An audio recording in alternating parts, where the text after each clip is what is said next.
आज हम बात करते हैं कुंडलिनी जागृति के ऊपर। मैं यूट्यूब पर देखता हूँ कुंडलिनी जागृति के ऊपर कई टीवी स्टार, कई प्रवचनकार, कोई भी कुंडलिनी जागृति के ऊपर बात करने लगते, जबकि हकीकत उनको पता नहीं है कि कुंडलिनी जागृति होती क्या है।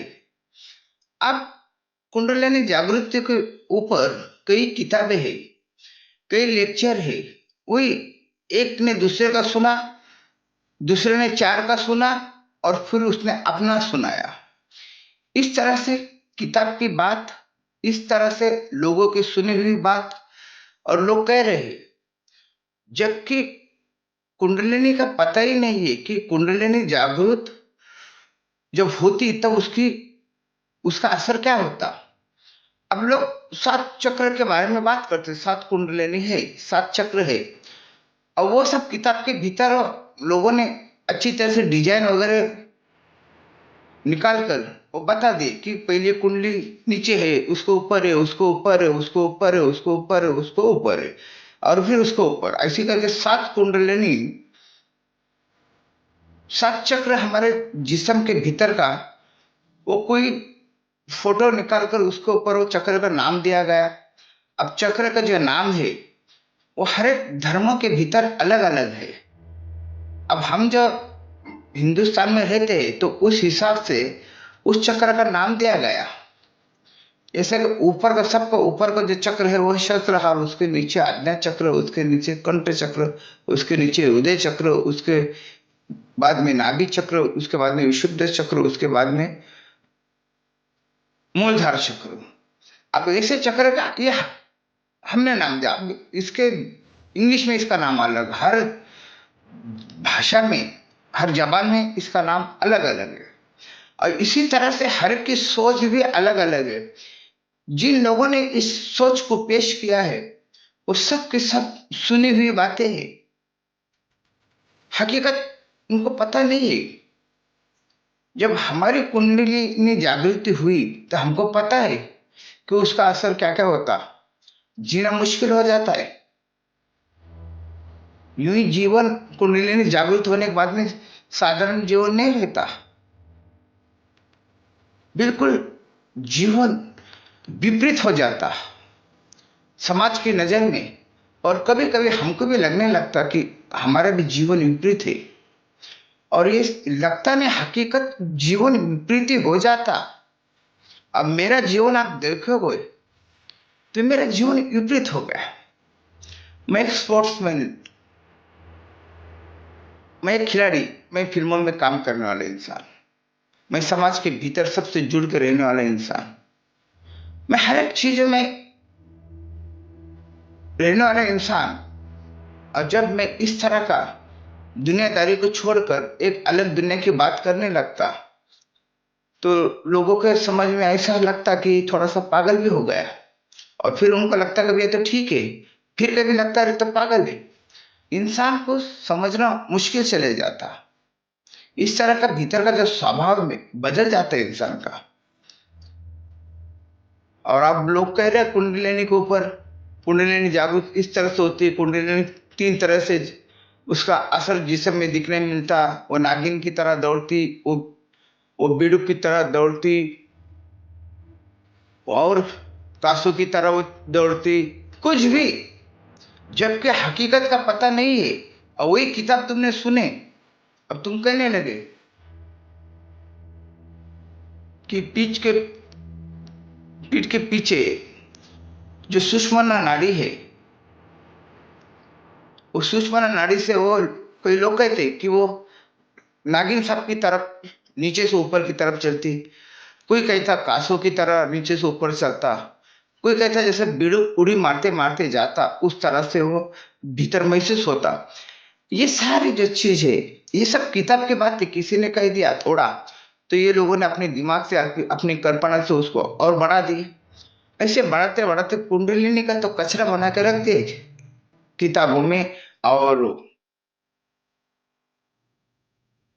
प्रवचन देने वाले में। जबकि कुंडलिनी जिसकी जागृत हुई उसके लिए कहना बहुत कठिन है और उसको कहने की जरूरत नहीं। वो कुंडलिनी उसके जीवन में बता के देती, इंसान की हालत ही बिगड़ जाती। मैंने आपको बताया भी एक वीडियो के भीतर, मेरा मित्र नूर मोहम्मद, इस इंसान ने अपना देह को त्याग दिया, रूहानियत में भीतर बैठा और रूहानियत की बात करता करता जब उसकी कुंडलिनी जागृत हो गई तो उसने किसी को कुछ नहीं कहा, कहने के लिए उसके समझ में नहीं आया कि लोगों को क्या किस तरह से समझाए। उसके भीतर वो तर्क वितर्क की बुद्धि अभी प्राप्त हुई नहीं थी, उसके भीतर सिर्फ सत्य उतरा था।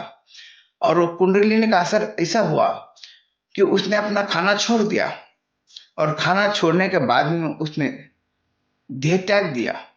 अब इस्लाम के भीतर इस तरह का देह त्यागना ये गलत है, क्योंकि जब तुमको मौत आएगी तब तुमको मौत आएगी, तुम खुद होके देह त्याग नहीं सकते। देह त्यागना यानी आत्महत्या करना, और आत्महत्या ये पाप है। पाप का मतलब सही नहीं है। अब इस तरह से कई लोगों का मैंने देखा। संत ज्ञानेश्वर महाराज, संत ज्ञानेश्वर महाराज की जो बहन थी मुक्ताबाई, उसने घर में कही, घर में तो तुमने आटा मूंग के लेकर आ गए, अब उसको पकाने के लिए लकड़ी किधर है? उसके लिए अंगार भी तो चाहिए। अब वो घर में लकड़ी नहीं थी, अंगार नहीं था, और सब भाई बहन को तो भूख लगी, और जो खाना पकाने की जो जिम्मेदारी थी वो मुक्ताबाई के ऊपर थी। और मुक्ताबाई ने बोली भाई से, दादा घर के अभी तो आटा खाने की बारी आ गई। तब ज्ञानेश्वर महाराज ने कहा, मुक्ता तू पहले रोटी तो, आटा तो गूंद, उस आटे में पानी डाल के उसका मिश्रण तो कर ले तू बोले। तो मुक्ताबाई को समझ में नहीं आया, तो बोले तू कर, मैं बोल रहा वही कर। तो मुक्ताबाई ने वो आटे को गून के उसने उसको गोल आकार दे दी, एक छोटा सा आटा, जैसे हम रोटी को आकार देते उस तरह का रोटी को आकार दे दी। और ज्ञानेश्वर महाराज ने थोड़े ध्यान के भीतर गए 1 मिनट के लिए, और अपने बहन को बोला कि चल अब तू मेरे पीठ के ऊपर रोटी को सेक, रोटी को तू पका। और रोटी उसकी बहन ने जब उसके पीठ पे रखी ज्ञानेश्वर महाराज के, तो रोटी पकने लगी। आप इस बात को समझो कि कुंडलिनी जागृत किसको कहते। अब रोटी फिर पकने लगी। कई साधु संतों को मैंने देखा नग्न अवस्था में बर्फ के भीतर बैठे हुए, बिल्कुल नग्न अवस्था में, कि जब मैं पहली बार हिमालय गया तो भीतर 4 कपड़े, ऊपर 2 कपड़े, जर्किन, क्या क्या गरम गरम मेरे को जब मैंने पहना, अब तब मैं ऊपर जा सका। और वहां पे तो लोग नग्न अवस्था में बैठ गए ध्यान के लिए, बिल्कुल ठंडी, उनको ठंडी का असर हो नहीं रहा था। जवान रहा तो असर उसका अलग होता। और भी अगर उम्र कम रही, छोटा बच्चे का एक लड़का रहा 13-14 साल का, अगर उसकी कुंडलिनी जागृत हो जाए तो उसका भी असर अलग होता। देह के ऊपर कुंडलिनी का असर गिरने लगता। वो उम्र के हिसाब से भी है, सभी को एक जैसा नहीं है। अब इस बात को समझो। अब मैं जो कुंडलिनी के बारे में आप लोगों को सुना रहा हूं, अगर मैं कुंडलिनी के ऊपर जो लोग पढ़ाई करते हैं उनके बारे में जब मैं सोचता हूं तो अजीब लगता कि क्या बात कर रहे हैं ये लोग। और बात तो बड़ी खूबसूरत को पकड़ के बात करते, इस तरह से बात करते कि जैसे कि वो कुंडली का नाम बताएंगे, वो कहेंगे ये नाड़ी सुषुम्ना है, ये नाड़ी ईड़ा है, ये पिंगला है, ये इस तरह से है, ये उस तरह से है, उसके भीतर इतने पंखली है, उसके भीतर इतने कमल के ये है, उसका आकार ऐसा है, उसका आकार वैसा है। वो कुंडलिनी को आकार भी दे दिया गया।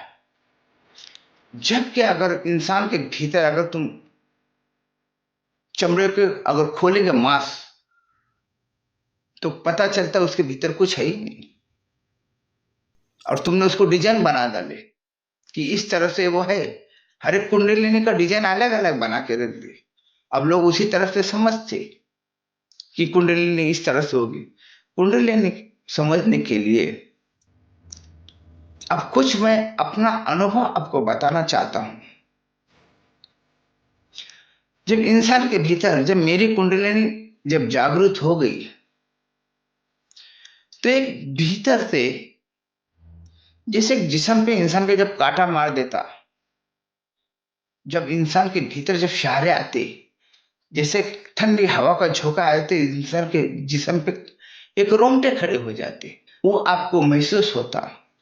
मैं जो आपको कोई ये बातें जो सुना रहा हूं, मैं अपनी बातें सुना रहा हूं। ये बातें किताब में है, किसी के प्रवचन में है नहीं, ये मुझे नहीं पता, मगर मैं हक की बात करता हूं।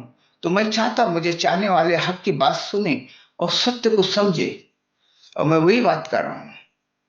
तो जिस तरह से जिस्म पे रोंगटे खड़े हो जाते, और जब रोंगटे खड़े हो जाते, तो जिस्म में एक तरह का हल्का फुल्का जिस्म के भीतर एक अंगड़े आने लगती।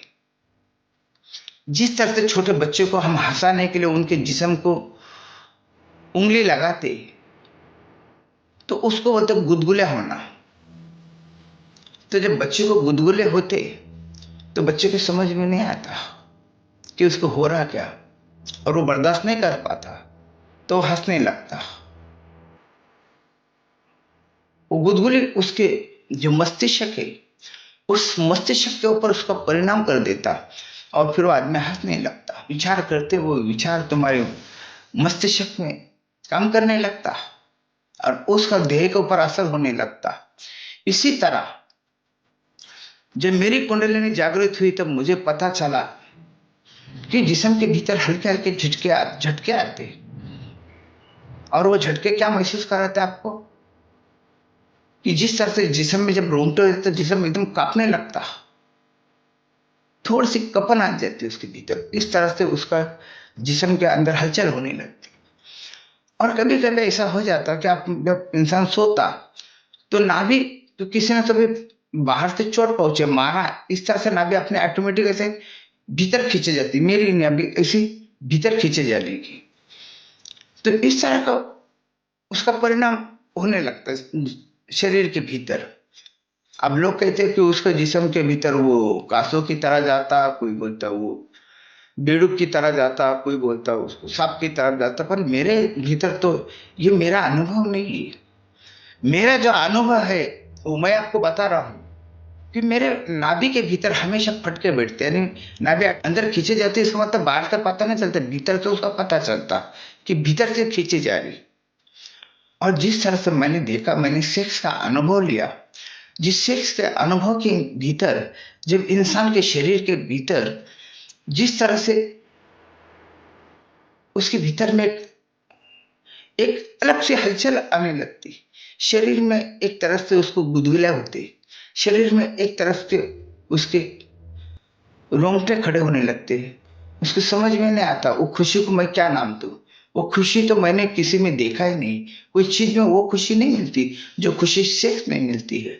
सेक्स के भीतर हमारे जो शरीर का जो शरीर के भीतर जो उसकी जो हलचल होती, वो हलचल हमारे समझ में नहीं आता, हम उसको पकड़ नहीं पाते।